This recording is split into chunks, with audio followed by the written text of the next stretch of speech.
वैशाली, विश्व के प्रथम गणतंत्र की भूमि। वैशाली, बिहार के प्राचीन गौरव की भूमि। वैशाली, प्राचीन वज्जी महाजनपद के गाथा की भूमि। वैशाली, भगवान बुद्ध की प्रिय भूमि। जब भी वैशाली आता हूँ, मन कहीं न कहीं एकांत में अवशेषों से बात करने लगता है। मन कहने लगता है, तुम ही तो थे, यही अवशेष तो थे जब कभी भगवान बुद्ध भी यहाँ आते रहे होंगे, जब मरकटों ने उनके लिए इस तालाब को खोदा था, जब अनेक गाथाएं, लोक गाथाएं, किंवदंतियाँ इस क्षेत्र के साथ जुड़ी हैं। आज से नहीं जुड़ी, तब से जुड़ी, जब फाहियान भी आए, ह्यूनसांग भी आए। और ये स्तंभ साक्षी है उस समय का जब सम्राट अशोक ने इसको यहाँ स्थापित किया था। उस समय का भारत कुछ और था। इस क्षेत्र से उस पूरे अखंड भारत पर साम्राज्य पर शासन किया जाता था, जिसकी सीमाएं अफगानिस्तान के पार तक थी, हिमालय के उत्तर तक थी, दक्षिण में सागर तक तो थी, पूर्वोत्तर के भी पार तक थी। वही समय था जब न आज के प्रकार मार्ग थे, न सूचना के तंत्र थे, न प्रौद्योगिकी थी, लेकिन कुछ तो बात थी इस भूमि में। तभी तो सोचिए कैसी भूमि थी जिस क्षेत्र में हम लोग खड़े हैं। कभी बिना माइक के 7,707 गणराजा संबोधित होते थे।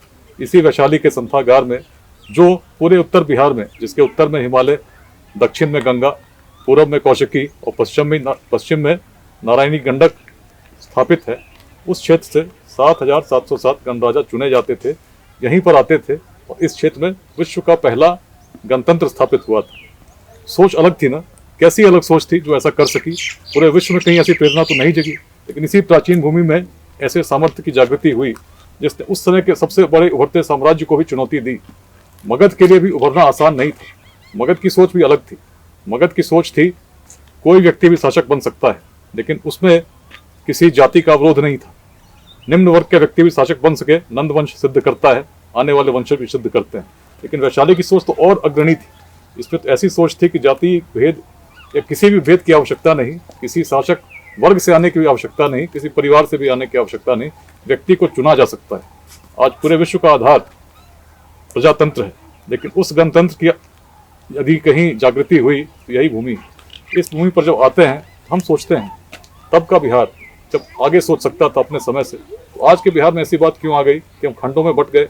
उसी भूमि में जहाँ कभी वेदांत का दर्शन संभव हो सका, वही तो भूमि है। और जब अवशेषों से बात करते हैं तो अवशेष एक संदेश देते हुए प्रतीत होते हैं।